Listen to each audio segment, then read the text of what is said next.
I have no idea how to even categorize this encounter that comes to us from our good friend Edward.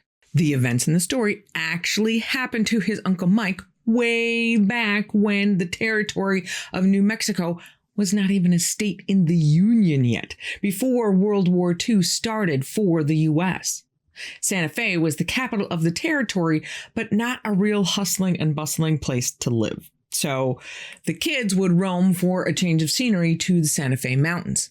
Some would walk, some would ride horses, and some would be lucky enough to be able to use the family car. Uncle Mike is about 18 or 20 years old at the time when he and his wife-to-be, along with 3 other couples, decide to take a trip along the dark mountain roads of the mountains. They're out in the middle of nowhere with no light except for the car headlights and whatever light the moon happened to be giving off. And nothing but dirt roads winding through the pinyon trees and sage and wild grass. Now, everyone in that car was well aware of the legend of La Llorona, or the Crying Lady. She's been a part of the Southwest's Hispanic lore for forever. The tall, thin, beautiful spirit with long, flowing black hair wears a white gown and roams the rivers and the creeks, wailing over the loss of her children, which she herself drowned by tossing them into the river. So it's almost certain that all of the young adults in that car are thinking of and watching for the Crying Lady when they see something running out of the darkness straight toward their car. But it's not La Llorona. All of a sudden, 5 small men, for lack of a better term, come out of nowhere and jump on the car. Now, like Mike said, the light wasn't very good, but from what they see, these beings are faceless with clothes that are bulky and large on their little frames.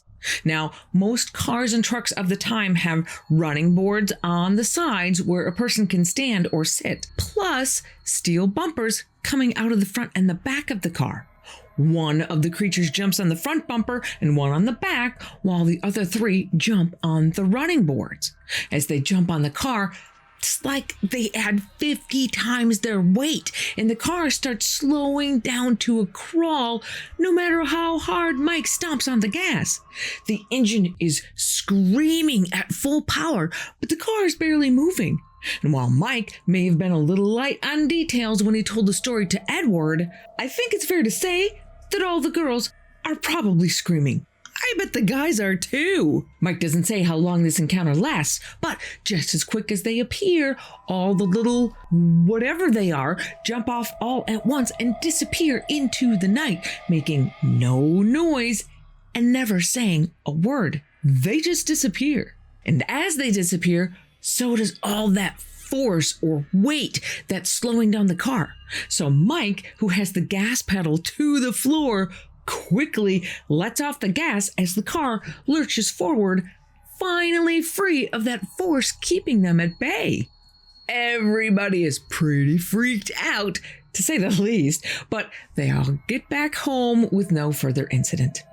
Is this a paranormal incident or the act of a few men playing a trick on some kids out on a joyride in the mountains? But how weird is it that these 5 pint-sized beings had enough weight to slow down a car to a crawl? That they were faceless and wore clothes either not made for them or made style choices heretofore unknown on this planet. To this day, no one knows who or what they were.